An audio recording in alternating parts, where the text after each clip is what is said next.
Give me that. This really isn't about polar bears anymore.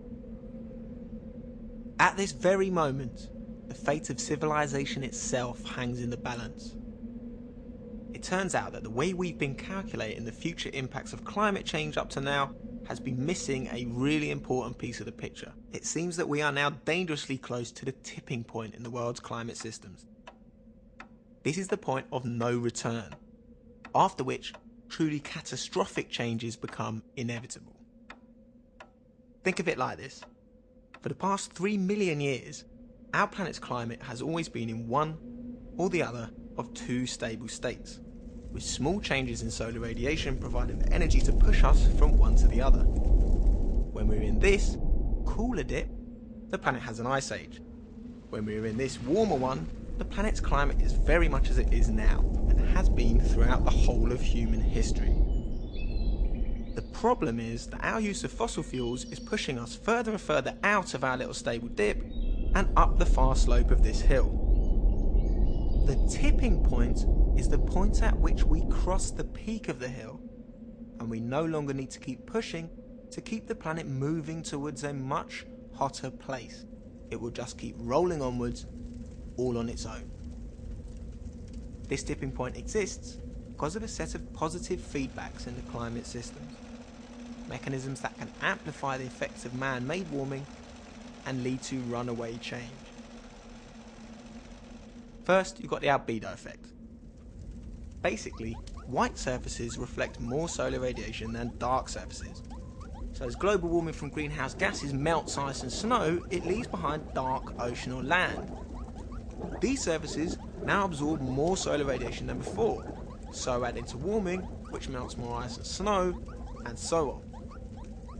Now, uncondensed water vapour is actually a more important greenhouse gas than carbon dioxide.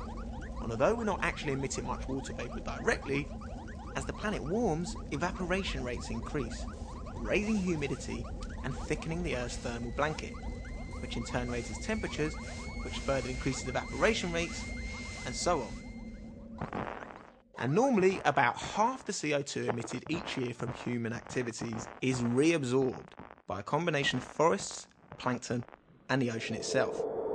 But the ocean's surface is becoming more and more acidic as concentrations of CO2 dissolved in it rise. At the same time, the water temperature at the surface is also going up, forming a layer of warm, acidic water that is spreading across the ocean's surface, killing off the plankton that locks CO2 out of the atmosphere. Worse, warm water holds less CO2 than cold water, so as it heats up, it actually starts to release some of the CO2 that it had previously absorbed. Now, just like marine ecosystems, land-based ecosystems normally act as carbon sinks, taking carbon from the atmosphere and using it for growth. But as these ecosystems heat up, they become unbalanced. Plants become less and less effective at taking in CO2, while microorganisms in the soil become more and more effective at putting it out, meaning the ecosystem as a whole goes from being a carbon sink to being a carbon source. Eventually, as temperatures rise and rains fail, forests dry out, so when fires start, they don't get put out. All of the forest stored carbon goes up in smoke, adding to the greenhouse gases in the atmosphere, further increasing warming, which further degrades the carbon sinks. Now, up in Siberia, a vast area of frozen peat bog the size of France and Germany combined that we call the permafrost is melting. And as it melts, it releases huge quantities of methane. Now, methane is a greenhouse gas with a short lifespan in the atmosphere, but while there, it has a warming effect more than 20 times as powerful as carbon dioxide. So the more methane is released, the more it adds to warming, so the more the permafrost melts, and the more methane is released. Now, unfortunately, the Arctic tundra is not the only place with large stores of frozen methane. Lurking beneath the seabed, there may be as much as 10 trillion tons of methane stored as frozen crystals at sites around the world. If we raise ocean temperatures by enough, and nobody knows how much is enough, we could trigger the sudden release of this stored methane into the atmosphere. The last time this happened, global temperatures rose abruptly by 10 degrees. So, these are some of the feedback mechanisms that explain why our climate system has a tipping point. Each feedback in the system has its own internal tipping point, and it is the relationships within this complex, mutually reinforcing system that have been missing from our climate prediction models. So far, we've only pushed up global temperatures by around 0.8 degrees centigrade. But because of the 40 or 50 year time lag between emissions and temperature rise, the emissions already in the atmosphere commit us to raising temperatures by around another 0.6 degrees over the coming decades, which could easily be enough to place us right at the peak of the hill, or even over it. If we do pass this critical threshold, global temperatures could soar by as much as 6 degrees.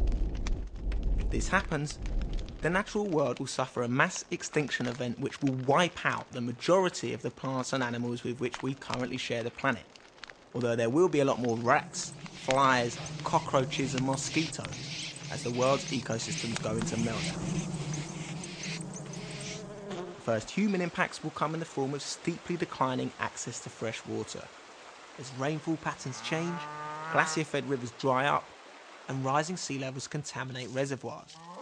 As crops fail, forests burn, deserts spread, and coastal regions flood permanently, people will start to pack up their things in their billions and move on in search of a better life elsewhere. But where?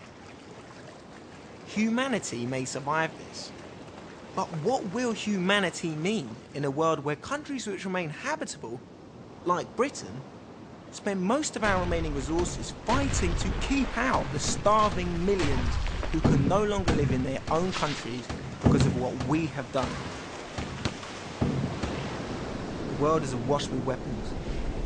Enough firearms to arm 1 in every 7 human beings on the planet.